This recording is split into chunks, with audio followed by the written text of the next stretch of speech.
Hello guys, this is Sunita. Welcome to your class. Today we are going to continue our chapter 7.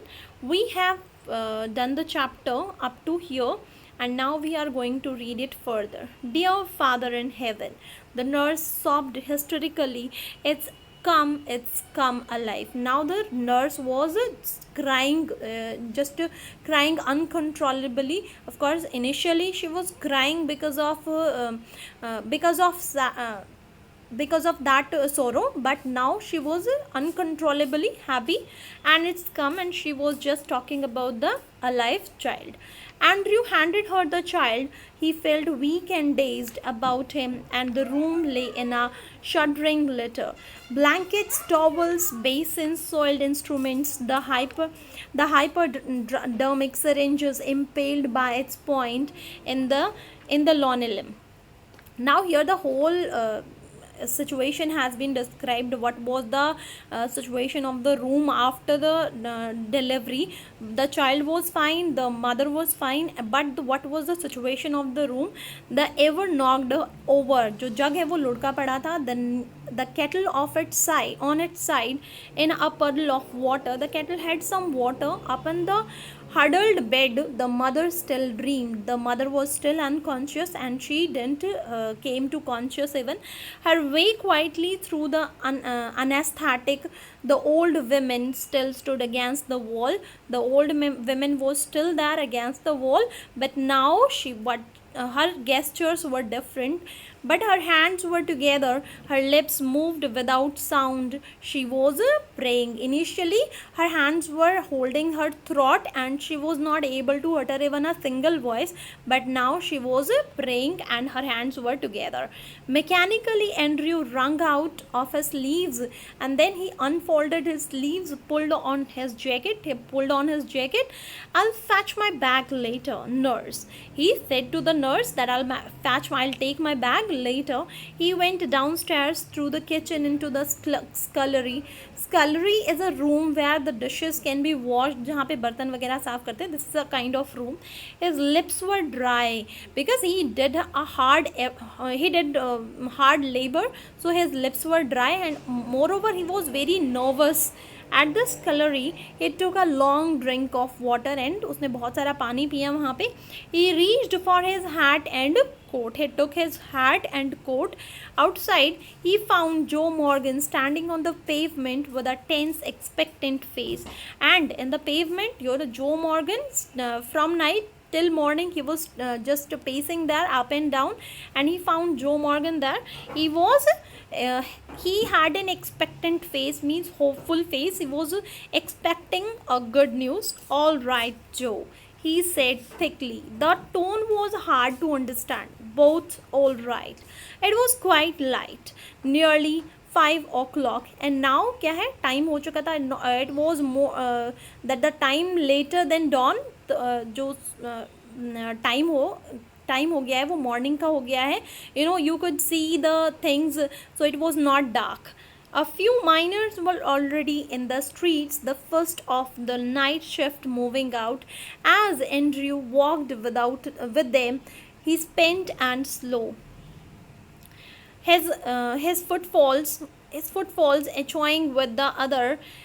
Under the morning sky, he kept thinking blindly, obvious to all other work he had done in blindly. I've done something. Oh God, I've done something real at last. And when he just left the house of Joe Morgan, he had a satisfactory feeling that he was satisfied with his hard efforts, and finally he was thankful to God that God, I am really thankful to you that finally you made me a mediator for this couple, and I was able to bring the child back to the life. So finally these words were said to thank God. So this is the chapter up to here. Now let us discuss the question answers.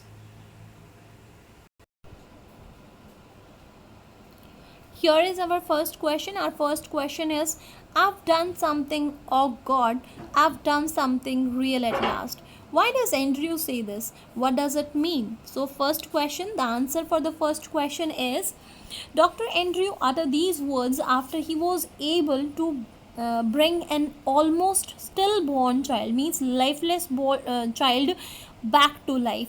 Although it seemed impossible in the beginning, the child was born to Sue Morgan with a peculiar breathing problem, means very serious breathing problem called asphyxia pallida in medical terminology. Okay, after feverish efforts, means after hard efforts to revive the child with the known treatment for this condition, he brought back the child to life.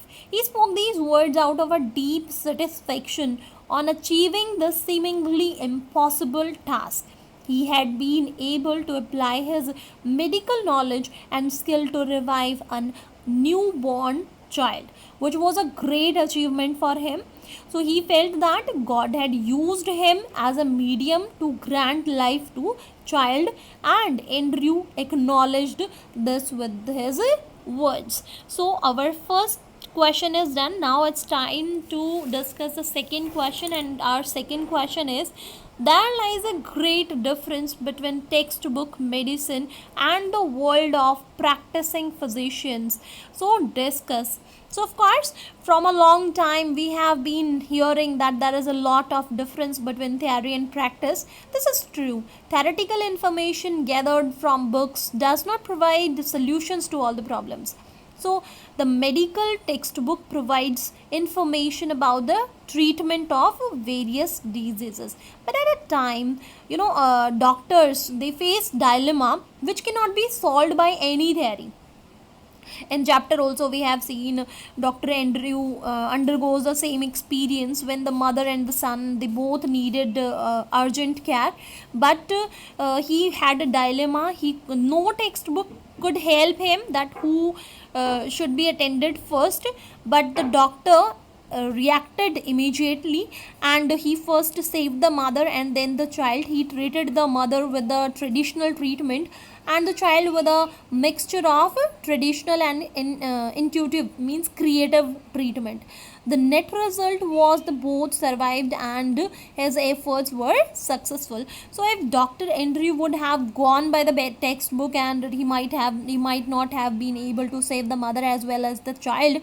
So according to the textbook, the child was born lifeless, but Dr. Andrew was successful in reviving it. Hence, we saw that there lies a great difference between textbook medicine and world of practicing physician. Now, the third question is, our third question is, do you know of any incident when someone has been brought back to life from the brink of death through medical help?